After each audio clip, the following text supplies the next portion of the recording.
पुराणों के अनुसार ब्रह्मा जी से अत्रि, अत्रि से चंद्रमा, चंद्रमा से बुध और बुध से इलानंदन पुरुरवा का जन्म हुआ। पुरुरवा से आयु, आयु से राजा नहुस और नहुस से अयाति उत्पन्न हुए। अयाति से पुरु हुए। पुरु के वंश में भरत और भरत के कुल में राजा कुरु हुए। कुरु के वंश में शांतनु का जन्म हुआ। शांतनु ने गंगानंदन भीष्म उत्पन्न हुए। उनके दो छोटे भाई और थे, चित्रांगद और विचित्रवीर्य थे। ये शांतनु से सत्यवती के गर्भ से उत्पन्न हुए थे। शांतनु के स्वर्गलोक चले जाने पर भीष्म ने अविवाहित रहकर अपने भाई विचित्रवीर्य के राज्य का पालन किया। भीष्म महाभारत के प्रमुख पात्रों में से एक हैं, किंतु ये महाराजा शांतनु के पुत्र थे। अपने पिता को दिए गए वचन के कारण इन्होंने आजीवन ब्रह्मचर्य का व्रत लिया था। इन्हें इच्छा मृत्यु का वरदान भी प्राप्त था। एक बार हस्तिनापुर नरेश दुष्यंत आखेट के लिए वन में गए। जिस वन में वे आखेट के लिए गए थे उसी वन में कण्व ऋषि का आश्रम था। कण्व ऋषि के दर्शन करने के लिए महाराज दुष्यंत उनके आश्रम पहुंच गए। पुकार लगाने पर एक अति लवणमयी कन्या ने आश्रम से निकल कर कहा, हे राजन महर्षि तो तीर्थ यात्रा पर गए हैं, किंतु आपका इस आश्रम में स्वागत है। उस कन्या को देखकर महाराज दुष्यंत ने पूछा, बालिके आप कौन हैं? बालिका ने कहा, मेरा नाम शकुंतला है और मैं कण्व ऋषि की पुत्री हूँ। उस कन्या की बात सुनकर महाराज दुष्यंत आश्चर्यचकित होकर बोले, महर्षि तो आजन्म ब्रह्मचारी हैं, फिर आप उनकी पुत्री कैसे हैं?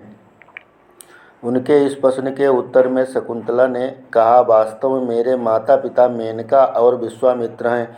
मेरी माता ने मेरे जन्म होते हुए मुझे वन में छोड़ दिया था, जहाँ पर शकुंत नामक पक्षी ने मेरी रक्षा की, इसीलिए मेरा नाम शकुंतला पड़ा।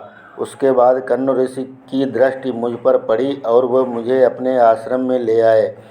उन्होंने ही मेरा पालन पोषण किया। जन्म देने वाला, पोषण करने वाला तथा अन्न देने वाला, ये तीनों ही पिता कहे जाते हैं। इस प्रकार कण्व ऋषि मेरे पिता हुए। शकुंतला के वचनों को सुनकर महाराज दुष्यंत ने कहा, शकुंतले तुम क्षत्रिय कन्या हो, यदि तुम्हें किसी प्रकार की आपत्ति ना हो तो मैं तुमसे विवाह करना चाहता हूँ। शकुंतला की भी महाराज दुष्यंत पर मोहित हो चुकी थी, अतः उसने अपनी स्वीकृति दे दी। दोनों ने गंधर्व विवाह कर लिया। कुछ काल महाराज दुष्यंत शकुंतला के साथ विहार करते हुए वन में ही व्यतीत किया। फिर एक दिन वे शकुंतला से बोले, प्रियतमे मुझे अब अपना राजकार्य देखने के लिए हस्तिनापुर जाना होगा। महर्षि कण्व के तीर्थ यात्रा से वापस आने पर मैं तुम्हें यहाँ से विदा कराकर अपने राजभवन में ले चलूँगा। इतना कहकर महाराज ने शकुंतला को अपने प्रेम के प्रतीक के रूप में अपनी स्वर्ण मुद्रिका दी और हस्तिनापुर चले गए। एक दिन उसके आश्रम में दुर्वासा ऋषि पधारे। महाराज दुष्यंत के विरह में लीन होने के कारण शकुंतला को उनके आगमन का ज्ञान भी नहीं हुआ और उसने दुर्वासा ऋषि का प्रेम पूर्वक स्वागत सत्कार नहीं किया।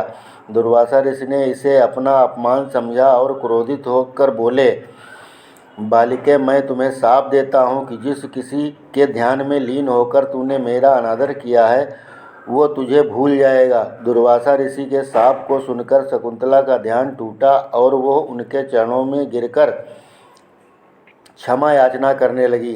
शकुंतला के क्षमा याचना से द्रवित होकर दुर्वासा ऋषि ने कहा, यदि तेरे पास उसका कोई प्रेम चिन्ह होगा तो वो चिन्ह को देख, उससे तेरी स्मृति हो जाएगी। महाराज दुष्यंत के विवाह से शकुंतला गर्भवती हो गई। कुछ काल पश्चात कण्व ऋषि तीर्थ यात्रा से लौटे, तब शकुंतला ने उन्हें महाराज दुष्यंत के साथ अपने गंधर्व विवाह के विषय में चर्चा की।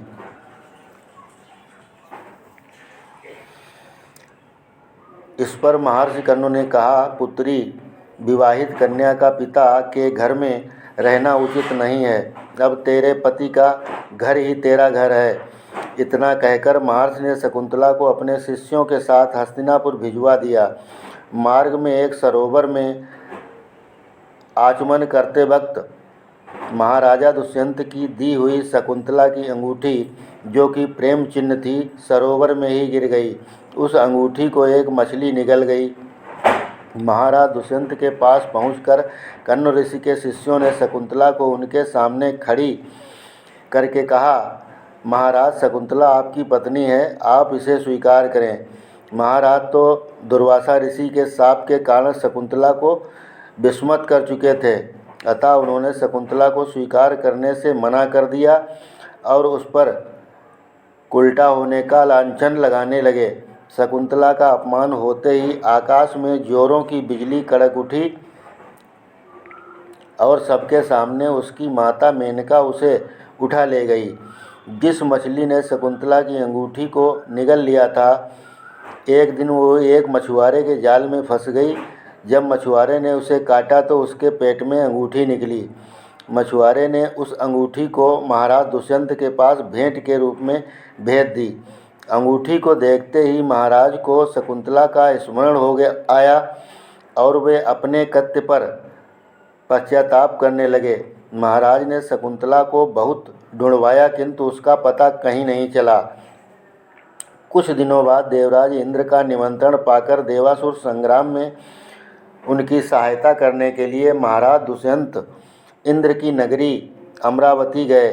संग्राम में विजय प्राप्त करने के पश्चात जब वे आकाश मार्ग से हस्तिनापुर लौट रहे थे, तभी मार्ग में उन्हें कश्यप ऋषि का आश्रम दृष्टिगत हुआ। उनके दर्शन के लिए वे वहां पर रुक गए। आश्रम में एक सुंदर बालक एक भयंकर सिंह के साथ खेल रहा था, किंतु मेनका ने शकुंतला को कश्यप ऋषि के पास लाकर छोड़ दिया था, किंतु वो बालक शकुंतला का ही पुत्र था। उस बालक को देखकर महाराज के हृदय में प्रेम की भावना उमड़ पड़ी। वे उसे गोद में उठाने के लिए आगे बढ़े तो शकुंतला की सखी चिल्ला उठी, हे भद्रपुरुष, आप इस बालक को ना छुएं, अन्यथा उसकी भुजा में बंधा हुआ काला डोरा सांप बनकर आपको डस लेगा।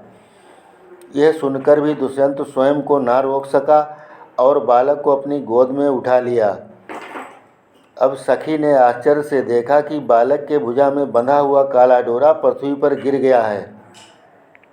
सखी को ज्ञात था कि बालक को जब कभी भी उसका पिता अपनी गोद में लेगा, वो काला डोरा पृथ्वी पर गिर जाएगा। सखी ने प्रसन्न होकर समस्त वृत्तांत शकुंतला को सुनाया। शकुंतला महाराज दुष्यंत के पास आई। महाराज ने शकुंतला को पहचान लिया और उन्होंने अपने कृत्य के लिए शकुंतला से क्षमा याचना की और कश्यप ऋषि की आज्ञा लेकर उसे अपने पुत्र सहित अपने साथ हस्तिनापुर ले आए। महाराज दुष्यंत और शकुंतला के उस पुत्र का नाम भरत था। बाद में वे भरत महान प्रतापी सम्राट बने और उन्हीं के नाम पर हमारे देश का नाम भारतवर्ष हुआ।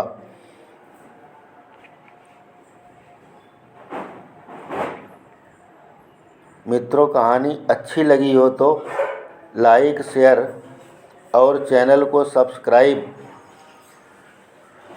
करना ना भूलें। धन्यवाद।